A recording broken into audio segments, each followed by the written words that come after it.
Now, this is the reason I am showing this is that the UBC is obligated to the government and to support their view because they are being funded millions of dollars, up to $100 million from the government, plus there is money from other independent developers.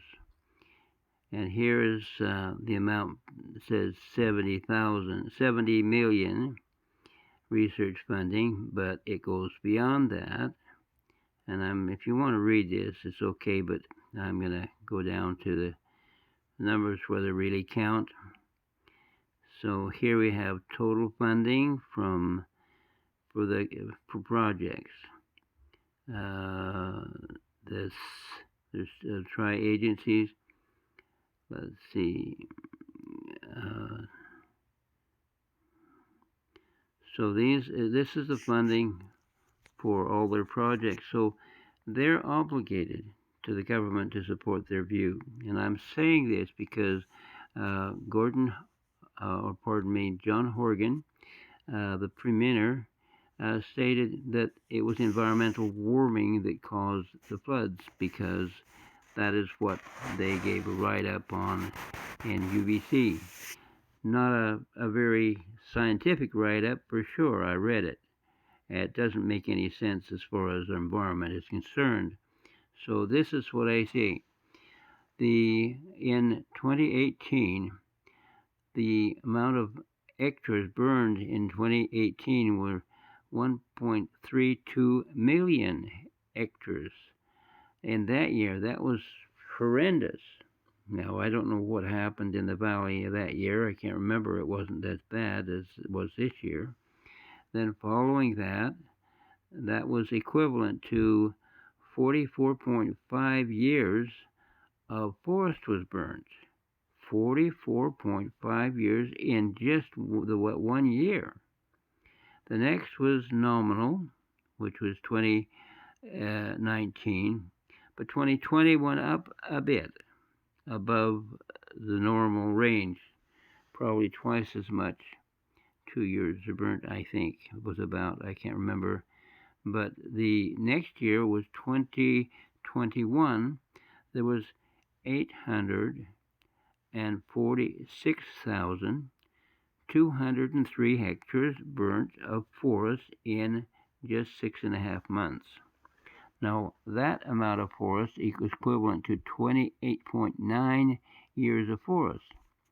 Now, the 2021 fires, they said the cost was nominal. Now, whatever that means. But when it came to mulching and preparing the mountainsides to prevent floods and mudslides in the valley, there was nothing done. They had no budget. They didn't do a thing. And that is the reason for this catastrophe. Now, with this COVID situation going on, they blamed it on environmental warming. Well, you tell me, is it the environmental warming that's caused the fires, or is it the fires that are causing the environmental warming when it's burning for about 6.5 months and they're not putting it out? Now, the other thing is that the buildings, glass glazed buildings, the pavements, the desertification of the environment, they're destroying trees, and they give it the excuse of maybe getting rid of the beetles and whatnot, and they can get rid of the beetles other ways, but they're just using all kinds of every excuse, and they have been so deceptive with this COVID, and they've been so deceptive with many other things so they can take advantage. They're sending water to California in the form of electricity.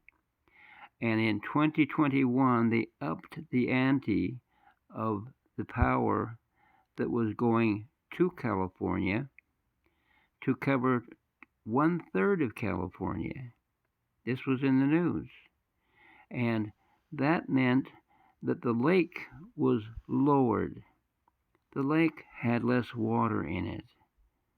And as a result of having less water in it, the fires would have melted more ice off the mountainsides to provide more water for the lake and power to go to California.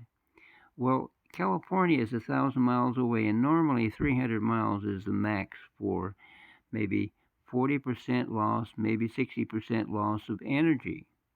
But going 1,000 miles, it's a lot greater loss.